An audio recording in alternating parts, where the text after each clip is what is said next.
Broadcasting from the CNN Center in Atlanta, Georgia, I'm Carl Lazus. This is CNN Student News. Thank you for spending part of your day with us.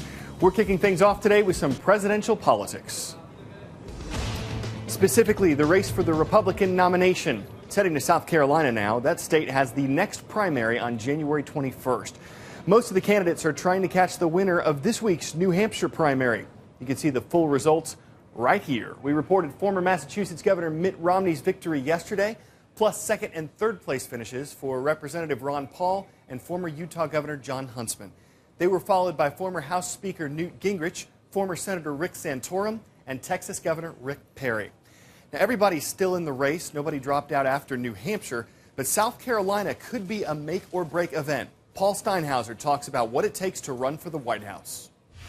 Running for the White House is unlike any other contest. This is the ultimate prize. It is definitely the major leagues when it comes to campaigning. Everybody thinks the election is in November, but honestly, that election starts often 2 years beforehand. Going to the early voting states, meeting voters, starting to build up a staff. This is a commitment that takes a lot more than just a few weeks. Running for the White House is no cheap proposition. It takes a lot of money. This time around, we will see maybe $1 billion campaign. Why does it cost so much money to run for the White House? Because it's more than just a state operation. You're running in all 50 states. And it takes a lot of money, not only to build up a staff to reach out to voters, but also the travel, the commercials. We're talking about an immense amount of money. You don't always have to be rich to run for the White House. You can have ideas, and if you start generating buzz, well, then the money follows.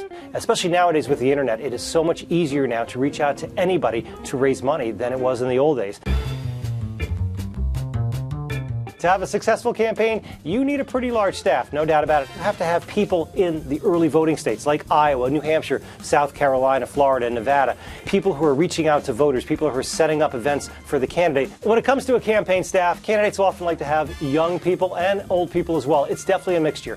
Their top strategists are often people who've been around for cycles. But a lot of the younger people out in the states, the volunteers and the fresh faces, those are the people who are knocking on doors and saying hello to voters and trying to spread the message about their candidates. There are a lot of positions in a campaign, but there are a few people that stand out the most. And one of them will be the campaign manager. That's the person who manages a campaign, basically the boss, who decides who does what and where the candidate goes and what the candidate says to a degree. The internet's changed a lot when it comes to running for the White House. It used to be, back in the day, a candidate would have a pretty good handle on his message getting out there to the media. But nowadays, anybody can make a video, and that video can go viral. This is the big leagues. It takes a lot of money. It's very grueling. It tears up candidates inside and out, and only the strongest survive. See if you can ID me. I'm a country that has 11 official languages. I'm located on the southern tip of a continent. I have 3 different capitals, but none of them is my largest city, Johannesburg.